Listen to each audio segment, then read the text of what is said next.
요한복음 5장 1절부터 13절까지 서로 교독하도록 하겠습니다. 요한 1서 5장 1절부터 13절입니다. 시작. 저군요. 예수께서 그리스도이심을 믿는 자마다 하나님께로부터 난 자니 또한 낳으신 이를 사랑하는 자마다 그에게서 난 자를 사랑하느니라.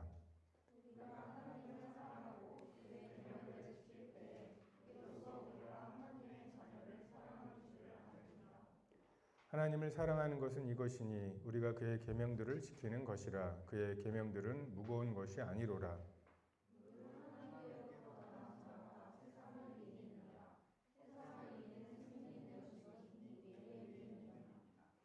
예수께서 하나님의 아들이심을 믿는 자가 아니면 세상을 이기는 자가 누구냐?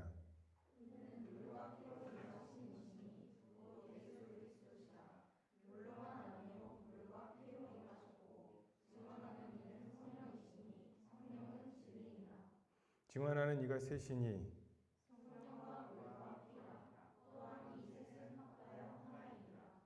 만일 우리가 사람들의 증언을 받을진대 하나님의 증거는 더욱 크도다.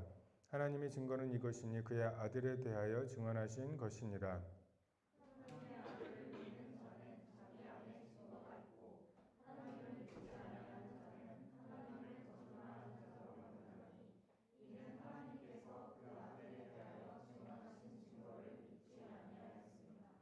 예, 11절부터 13절은 같이 읽겠습니다. 시작.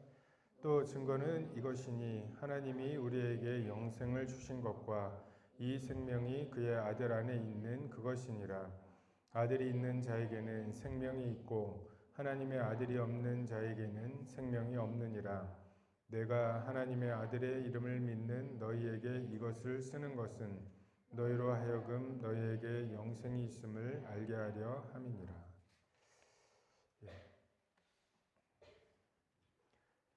1절에 예수께서 그리스도이심을 믿는 자마다 하나님께로서 난 자니 또한 내신 이를 사랑하는 자마다 그에게 난 자를 사랑하느니라. 예수가 그리스도이심을 믿는 자, 로마의 식민지였고 목수의 아들이었고 하나님의 아들이라고 사칭을 하고 자기 민족들에게 배신을 당하고 십자가에 못 박혀 죽으시고 지금 현재로는 제국적인 핍박이 있고, 그리고 예수님의 가르침도 우리가 지금 믿는 입장에서 보니까 오른뺨을 치면 왼뺨도 돌려대고 겉옷을 달라 하면 속옷도 주고 오리를 가자 하면 심리를 가지고 굉장히 좋아 보이는 것이지만 그때 정복의 시대 로마의 지배로 인해서 정말 어떻게 보면은 폭력으로 그 세계의 평화를 유지하고 있는 그 힘을 숭상하고 있는 이러한 시대에 로마가 강한 자가 좀 그런 그 약한 자들에게 좀 그렇게 하면 몰라도 이거 반대로 식민지에서 입뺨을 오리를 가자고 하면 심리를 가는 이런 것들은 좀 비굴해 보이는 그러한 것이죠. 그래서 이 예수 그리스도라고 하는 분은 어떠한 측면에서 봐도 논쟁이 있고 어떠한 측면으로 봐도 받아들이기가 쉽지 않은 이제 그런 분이시죠. 헤라클레스를 하나님의 아들로 숭상하고 있던 그 당시에 하나님의 아들 그리스도가 누구냐라고 하는 것이 그 질문에 대한 대답이 그 사람의 어떠함을 그냥 완전히 정의하는 거죠.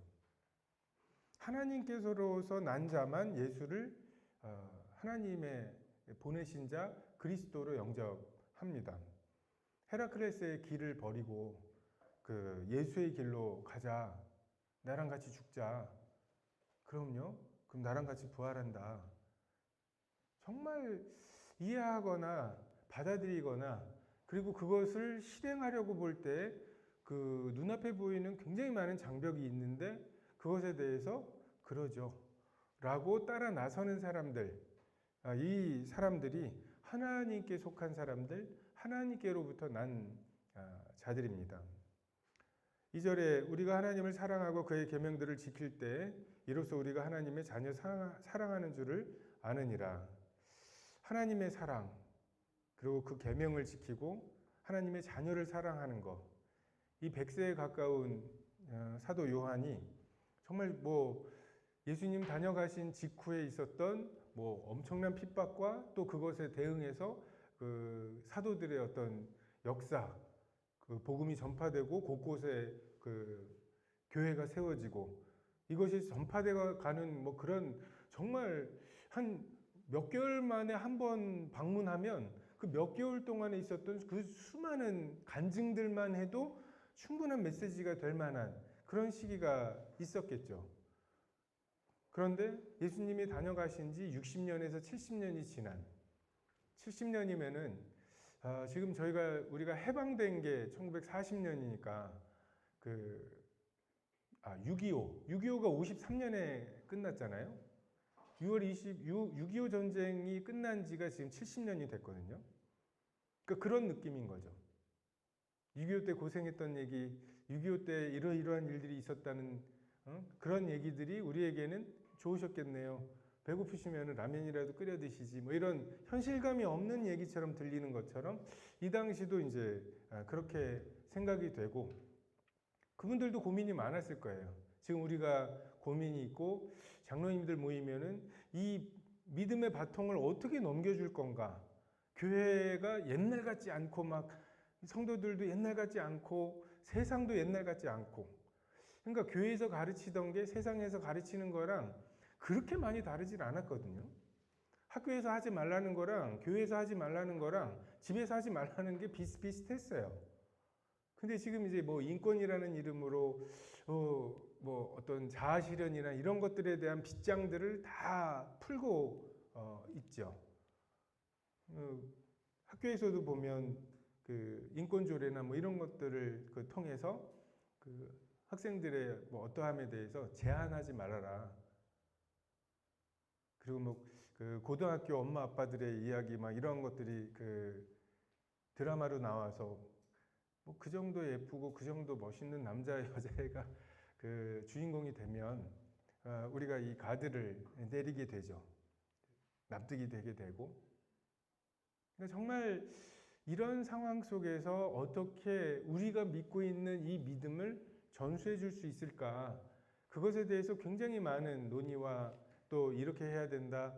옛날에 우리 치마 이렇게 입고 다녔는데 요즘 애들 뭐 아냐 하면서 치마부터 어떻게 좀 건드려 보려고 하고 옛날에 우리가 했던 방식을 전수하면 믿음이 전수되는 것처럼 착각하기도 하고 그것이 받는 사람에게서는 되게 율법이 되기도 하고 근데 이 사도 요한이 이걸 넘겨주면 된다라고 생각했던 게 사랑이었습니다. 사랑해라. 서로. 사랑은 하나님께 속한 것이니 사랑하는 자마다 하나님을 알고 우리가 하나님을 먼저 사랑한 것이 아니요 하나님이 우리를 사랑하사 화목제로 그 아들을 우리에게 주셨다. 이게 요한일서 4장의 말씀이죠. 말과 혀로만 사랑하지 말아라. 행함과 진실함으로 해라. 이제 이러한 요걸 넘겨주면 되겠다. 진짜 행함과 진실함의 사랑을 하려고 하다 보면 자기 능력으로 하는 것에 한계가 있고 사랑은 우리에게 속한 게 아니구나. 사랑은 하나님께 속한 것이구나. 우리가 먼저 하나님을 사랑하는 것이 아니라 내 의지로 하나님을 사랑하는 게 아니라 하나님이 나를 먼저 사랑하신 그 사랑에 젖어서 그 사랑이 내려가는 것이구나. 그래서 사랑하라는 계명만 넘겨주면 정말 그것에 순종하려고 할 때 그것에 딸려있는 모든 것들이 다 넘어가겠다. 이것이 사도 요한의 결론이었습니다. 3절에 하나님을 사랑하는 것은 이것이니 우리가 그의 계명을 지키는 것이라. 그의 계명들은 무거운 것이 아니로라. 하나님 사랑. 하나님만 사랑하는 사람들은 쉽게 괴물이 돼요. 이 당시에 있던 영지주의라고 하는 그런 사람들이 하나님을 굉장히 사랑한다라고 착각하고 하나님과 사귐이 있다고 생각하고 하나님께 뭔가 특별한 계시를 받았다고 생각하는 사람들이었습니다. 근데 그들에게는 사랑의 열매가 없죠. 형제에 대한 사랑의 열매, 형제를 여전히 미워하는. 그래서 하나님만 사랑하는 것은 사실 하나님은 우리의 사랑이 필요하지 않으세요. 하나님은 우리의 섬김을 필요로 하지 않으십니다. 그러니까 이것은 우리가 우상을 섬기는 사람들과 완전히 구별되는 측면이에요. 하나님이 무언가 필요하고 섬김을 받으셔야 되는 분처럼 생각하고, 근데 하나님은 생명과 호흡과 만물을 우리에게 오히려 주시는 분이라고. 큰 자가 작은 자를 섬기는 것처럼 하나님이 우리를 사랑하시고 하나님의 받은 만달란트 탕감받은 그 사랑의 어떤 감격과 그 묵직함으로 나한테 100데나리온을 빚진 자를 용서하고 사랑하는 것, 이것이 하나님의 요구입니다. 여기서 우리가 그의 계명을 지키는 것이라고. 계명이 뭐죠? 새 계명을 너에게 주노니 서로 사랑하라. 내가 너희를 사랑한 것 같이 너희도 서로 사랑하라. 너희가 서로 사랑하면 이로써 너희가 내 제자인 줄을 알리라. 여러분, 어떻게 하면 내가 그리스도인인 것처럼 세상 사람들에게 내가 그리스도인이라는 것을 어떻게 어필할 수 있겠어요? 뭘 하면 그들이 얘네들이 그 그리스도인이구나, 얘네들이 예수님의 제자구나 라고 하는 것을 알게 될까요? 성경의 가르침은 너희가 서로 사랑할 때, 그러니까 제자 훈련의 핵심은 사랑입니다. 이번 주에 막 암송을 5구절이나 해가지고 막 얼굴에 윤기가 잘잘잘 흐르는데, 우리가 막 이렇게 달을 가리키고 있는데 손가락을 보는 오류가 있죠. 그 말씀들을 암송하고 그 암송한 말씀을 힘입어서 달을 봐야 되고 사랑하게 돼야 되는데, 시끄러워 지금 암송하고 있는데 하면서 이제 우리는 가장 좋은 것을 가장 악하게 만드는 능력이 있는 사람들이에요. 그리고 하나님은 가장 악한 것을 사용해서 가장 선하게 만드시는, 우리가 아직 죄인 되었을 때 그리스도께서 우리를 위해 죽으심으로 정말 최악의 상황을 살리러 오신 그분을 십자가에 못 박는 그 상황을 사용해서 그들을 낫게 하시고 그들의 죄를 사하시는, 그게 하나님의 아이디어예요. 우리는 반대죠. 가장 좋은 거를 주시는데 그것을 나의 이익이 되도록, 실제로는 자기 이익도 안 되는 그런 어리석음 속에 최악으로 만들어버리는 상황이 있죠. 서로 사랑하는. 근데 어떻게 사랑하라고 하셨어요? 구약에도 하나님을 사랑하고 내 이웃을 사랑하라고 하셨잖아요. 이것이 가장 큰 계명이라고 하셨잖아요. 근데 왜 예수님은 이걸 새 계명이라고 하셨을까요? 뭐가 달라졌어요? 구약이랑? 내가 너희를 사랑한 것 같이. 구약은 내 자신같이, 너 배고플 때 먹고 싶은 딱 그만큼만처럼, 누군가 배고프면 네가 배고플 때 먹는 것처럼 그 사람을 먹이라. 이게 이제 구약의 기준이죠. 자기 사랑이 구약의 기준이라면, 이제 우리의 기준은 내가 너희를 사랑한 것 같이. 우리가 큐티를 하고 암송을 하고 성경 공부를 하고 서로 나눌 때, 주님이 날 이렇게 사랑하셨구나라는 걸 알게 될 때, 그것만큼 쓸데없이 내 속에 뭔가 사랑과 뭔가 선함의 이 발전기가 있는 것처럼, 막 그걸 내 속에서 길어낼 수 있는 것처럼 나도 누굴 위해 죽어야지. 지금 그 죽음을 요구하지 않잖아요. 그러니까 하나님의 원리는 내가 너희를 사랑한 것 같이 서로 사랑해라. 저는 하나님 사랑해요 라고 하지 말고, 나의 계명을 지키는 자라야 나를 사랑하는 자니, 나를 사랑하는 자는 내 아버지께 사랑을 받을 것이요 나도 그를 사랑하여 그에게 나를 나타내리라. 왜요?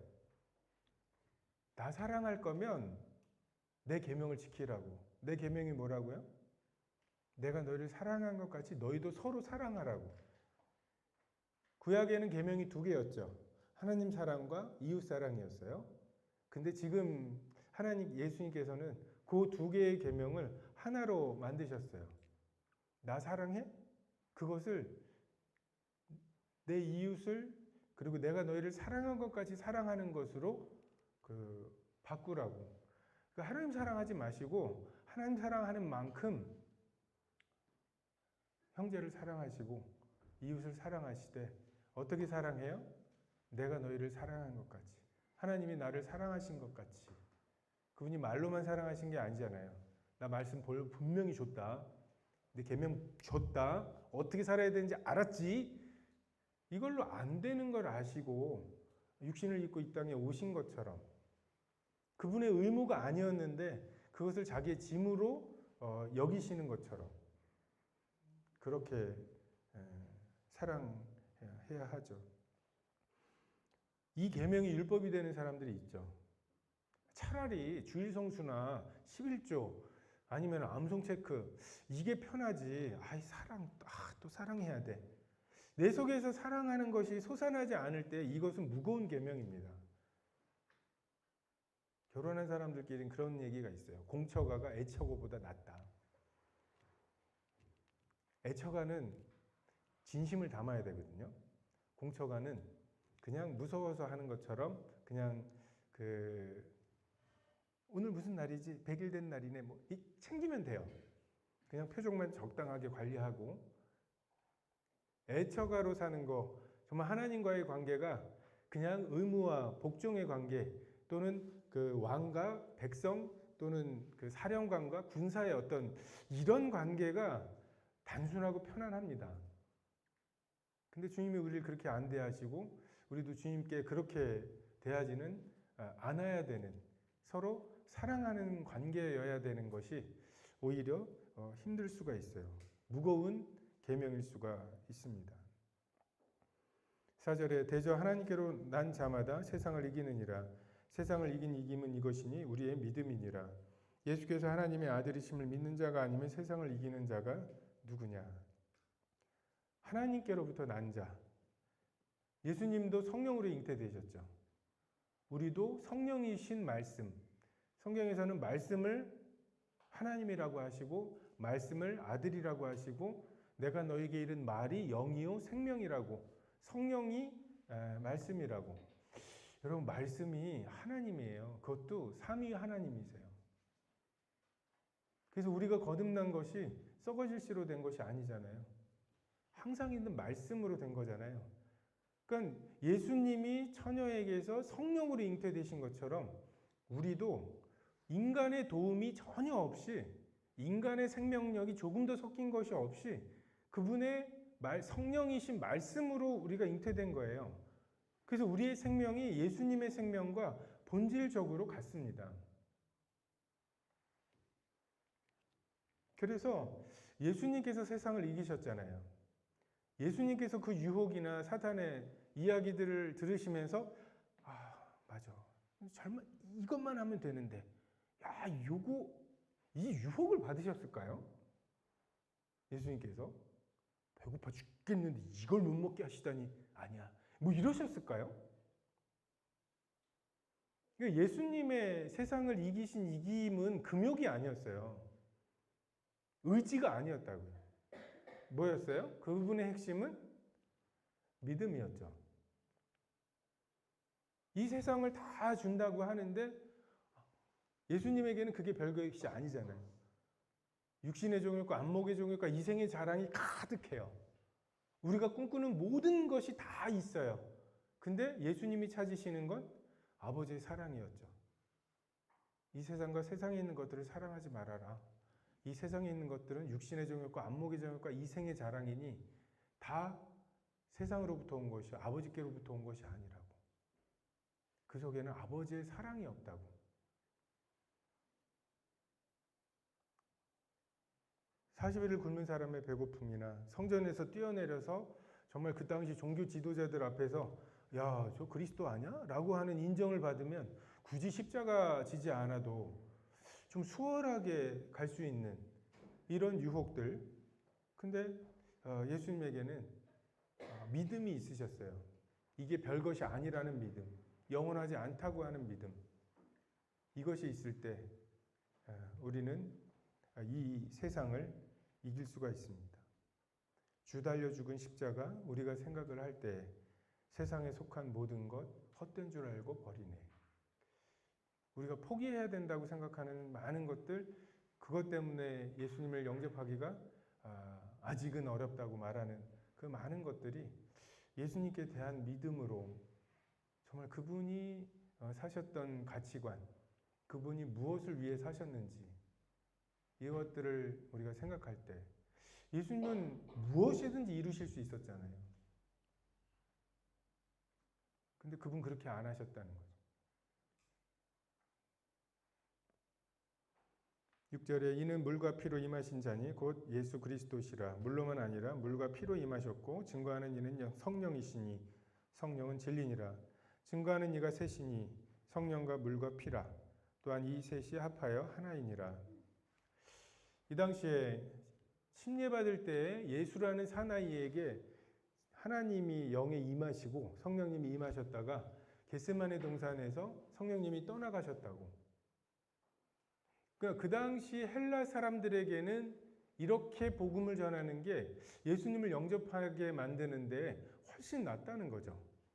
그러니까 헬라 사람들에게 복음을 전할 때 첫 번째 빼야 되는 게 부활이라는 거고, 또 하나 빼야 되는 게 그들은 하늘의 이 세계는 완벽한 이데아, 그 플라톤이 얘기하는 그 완전한 세상 있죠?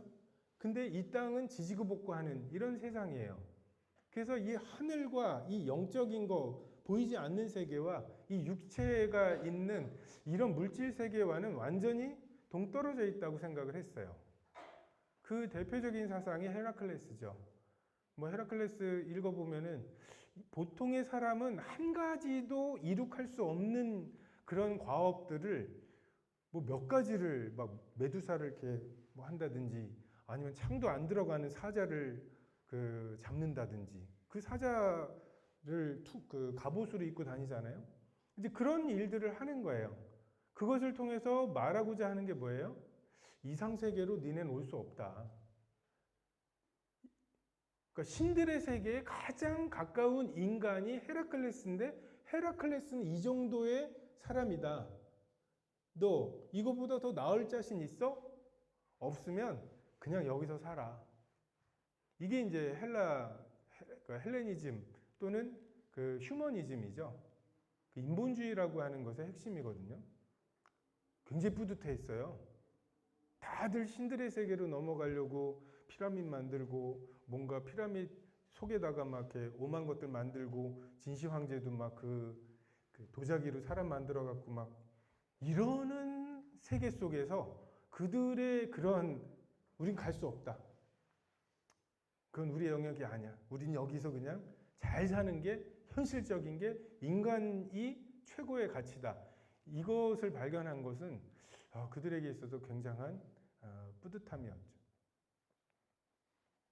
그런 사람들에게 예수님의 그 신이 하나님이 육신을 입고 오셨다는 거. 그리고 그것이 50대 50의 조율이 아니라 100% 인간이시고 100% 하나님이시라고 하는 것. 그리고 그분이 죽으실 수 있다는 것. 불멸의 세계에서 오신 무언가가 죽으실 수 있다고 하는 것. 이것은 믿을 수가 없었죠. 그래서 그들은 물로만 오신, 침례 때 오신 이러한 예수님을 증거했습니다. 근데 물로만 아니라 피로, 그분의 십자가의 죽으심으로, 그리고 그것을 증거하시는 성령님, 성령과 물과 피로 우리에게 증거되신 그 예수님을 전해야 하죠. 왜 영지주의자들은 예수님에 대해서 이렇게 타협하면서 전했을까? 구원받는 게 어려운 게 아니라 불가능한 일인 것을 모르는 것 같아요. 복음을 전하다 보면 막 좀 설득력이 있고 뭔가 이렇게 논쟁도 잘하고 하면은 구원받게 할 수 있을 것처럼 착각이 되지만 어느 한계를 넘어서는 순간 야, 이거는 구원받기 어려운 게 아니라 불가능한 일이다. 정말 하나님께로부터 난 자들만 이 말씀에 반응하는 것이다. 이게 사람에게서 어떤 차고 올라가 가지고서 뭐 하나님의 어떠하심에 딱 닿는 순간 역사가 일어나는 게 아니라 영접한 사람들, 그 이름을 믿은 사람들의 공통점이 뭐예요? 혈통이나 육정이나 사람의 뜻이 아니라 하나님께로서 난 자들. 그냥 나랑 같이 살고 나랑 같이 죽자. 그럼 나랑 같이 부활할 거다. 이 말이 말도 안 되는 말인데 그 말이 들리는 사람들. 그래서 그것에 반응하는 사람들. 그리고 주님께 와서 그 옷자락을 만지는 사람들. 이 사람들의 공통점은 하나님께로부터 난 자들, 정말 성령과 물과 피로 증거하시는 증거를 받는 사람들. 그래서 복음 전도는 어려운 게 아니에요. 불가능한 거지. 말도 안 되는 메시지를 전도의 미련한 것에 담아서 선포하는 거예요.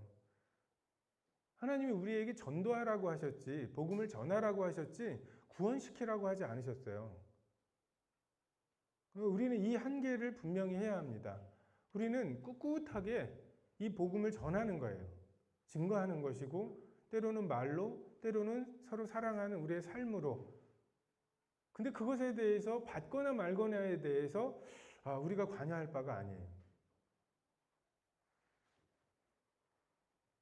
천지창조보다 어려운 일이고 불가능한 일이고 하나님께로서 난 자들만 받는 메시지입니다. 그래서 우리에게는 선포할 책임이 있는 거지 설득할 책임이 있는 게 아니에요. 만일 우리가 사람의 증거를 받을진대 하나님의 증거는 더욱 크도다. 하나님의 증거는 이것이니 그 아들에 관하여 증거하신 것이라. 하나님의 아들을 믿는 자는 자기 안에 증거가 있고 하나님을 믿지 아니하는 자는 하나님을 거짓말하는 자로 만드나니 이는 하나님께서 그 아들에 관하여 증거하신 증거를 믿지 아니하였습니다. 예수님 하나님께서 그 아들에 관하여 증거하신 것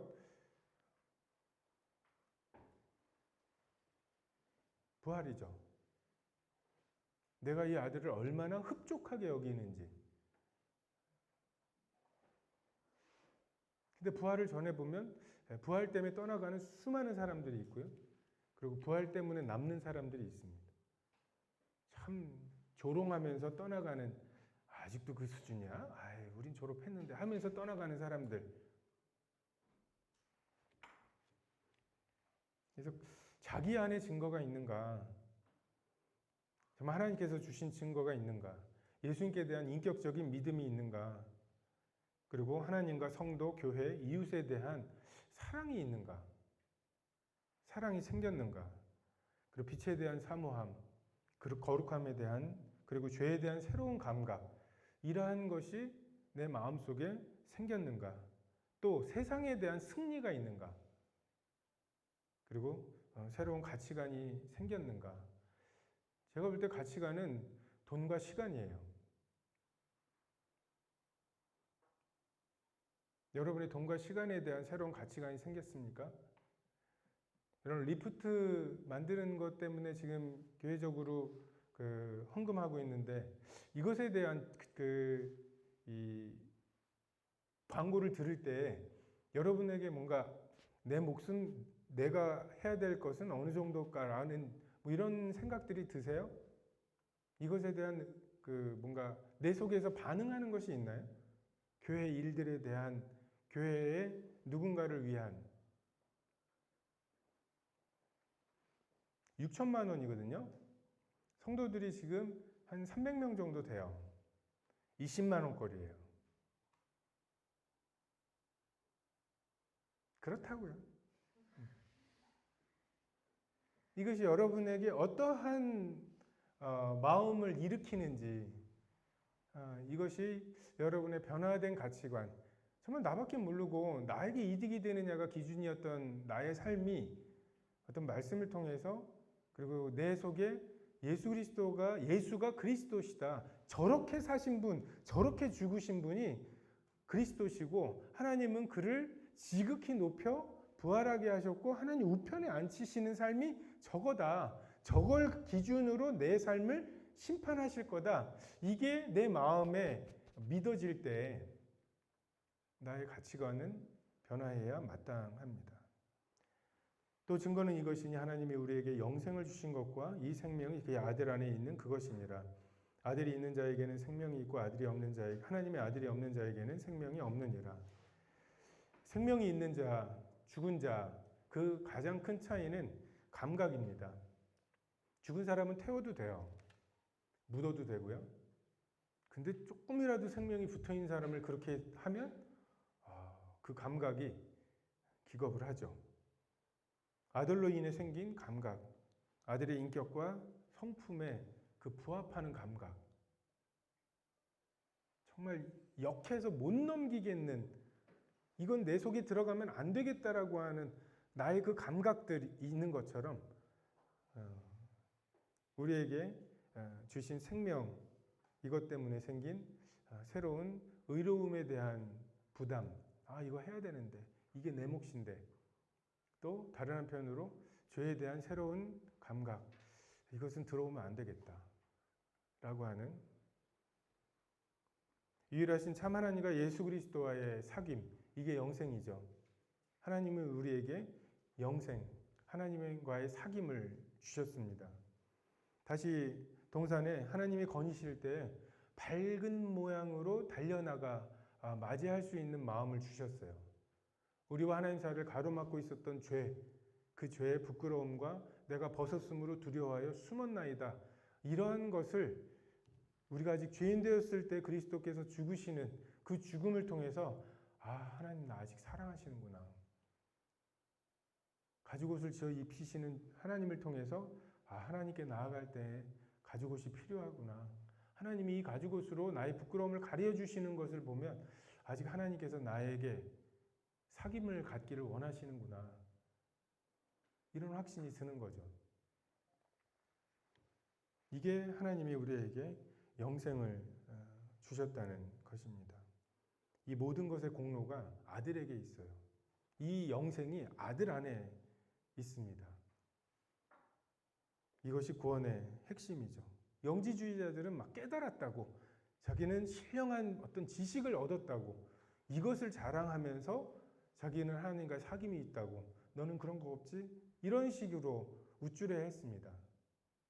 근데 사도 요한은 그 구원의 핵심은 하나님께서 우리와 하나님 사이에 사귐을 회복하셨다는 것과 그 회복하심의 그 영생의 핵심이 그 아들 안에. 왜 율법으로 안 주셨을까요? 그 아들의 인격에 담겨 있어야만 하는, 그렇게에만 그 포장이 되는 이러한 측면이 있습니다. 내가 하나님의 아들의 이름을 믿는 너희에게 이것을 쓴 것은 너희로 하여금 너희에게 영생이 있음을, 하나님과의 사귐이 있음을, 하나님과의 사귐이 회복되었음을 알게 하려 함이다. 하나님의 아들이 믿어지는 것, 이것이 하나님과의 사귐의 분명한 증거입니다. 막 엉뚱한 것들, 뭔가 신앙인 것처럼 이 집회를 참석했더니, 이 찬양을 드렸더니 뭔가 이렇게 막 우리의 감정을 일으키는 많은 것들이 있어요. 근데 그 성경에서 말씀하시는 어떤 감정의 위치는 처음에 진리가 있습니다. 사실이 있고요. 그것에 대한 신뢰가 되고요. 그러면 그것이 사실이라면 하면서 정말 스물스물 올라오는, 샘솟듯이 올라오는 감정이 있는 거죠. 그러니까 이 순서가 깨지고 감정만 불러일으키려고 하는 이런 것들은 마치 무성한 무화과나무 이파리는 있는데 생명이 없는, 열매가 없는 그런 것처럼, 좀 뭔가 마약같이 1시간짜리 찬양 집회로 만들어낼 수 있었던 어떤 흥분 상태가 다음에는 1시간 반, 2시간은 돼야 되고, 찬양의 가사들도 굉장히 막 감성적이 돼야지 그 정도 감정이 일어나고, 그럼 점점 종교에 휘둘리게 되죠. 종교 생활을 하게 되죠. 율법에 얽매이게 되고요. 하나님의 아들이 믿어지느냐? 그 믿어지는 것 때문에 그렇다면 내가 지성소로 들어갈 수 있구나. 휘장 안으로 들어갈 수 있구나. 누군가를 통해서가 아니라 내가 그냥 하나님께 나의 어떠함을 그냥 앓을 수 있구나. 그럼 그분이 그걸 들으시는구나. 이런 진리에서 나오는 어떤 확신에서 나오는 감사와 기쁨이 일어나는 것. 이것이 성경에서 말씀하시는 바입니다. 핍박이 있고 영지주의자들은 조금 저렇게 접근하는 게 복음을 전하는데 조금 효율적이겠다. 요즘 세상에 라고 하는 부분이나 조금만 타협하면 할례만 행하면 내가 예수를 받아들여 줄게. 니네가 만약에 할례만 행하면 이게 그 당시에 유혹이었거든요. 근데 그렇게 해서 내가 할례를 행하면 어떻게 됩니까? 예수님은 The One이 아니라 정말 유일하신 누군가가 아니라 위대한 선생 중에 하나가 되는 거죠. 랍비 중에 하나가 되는 거죠. 우리는 그런 것을 받아들일 수 없는 믿음을 가진 사람들입니다. 이 100세가 돼가는 이 사도 요한이 이제 내가 죽으면 예수님을 직접 본 사람들이 없어지는 거예요. 사도 시대가 이제 끝나는 거예요. 이 다음 세대가 될까? 아직 성경이 완성되지도 않았던 때이잖아요. 그리고 막 온갖 이단들은 난무하고 핍박은 극심해지고 괜찮을까? 근데 사도 요한은 하나님께 대한 믿음, 그 믿음에서 나오는 사랑과 순종, 이것이 있을 때 넉넉하다고 보았습니다. 우리에게 하나님께서 영생을 주셨는가? 정말 그 영생이 아들 안에 있는가? 우리가 아들을 그러니까 아들을 힘입는가? 이런 말이 무슨 의미인지 이런 것들을 좀 곰곰이 생각해 볼 필요가 있습니다. 기도하겠습니다.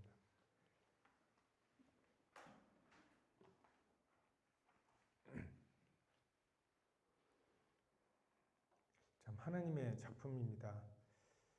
저희에게 구하라고 하셔서 저희가 이것을 주님께 구할 수 없습니다. 창조하신 하나님만이 베푸실 수 있는 구원의 길입니다. 주님을 찬양합니다. 주님께 감사를 드립니다. 이의 시간을 주님께 부탁드리며 이 모든 우리 주 예수 그리스도의 이름으로 기도했습니다. 아멘.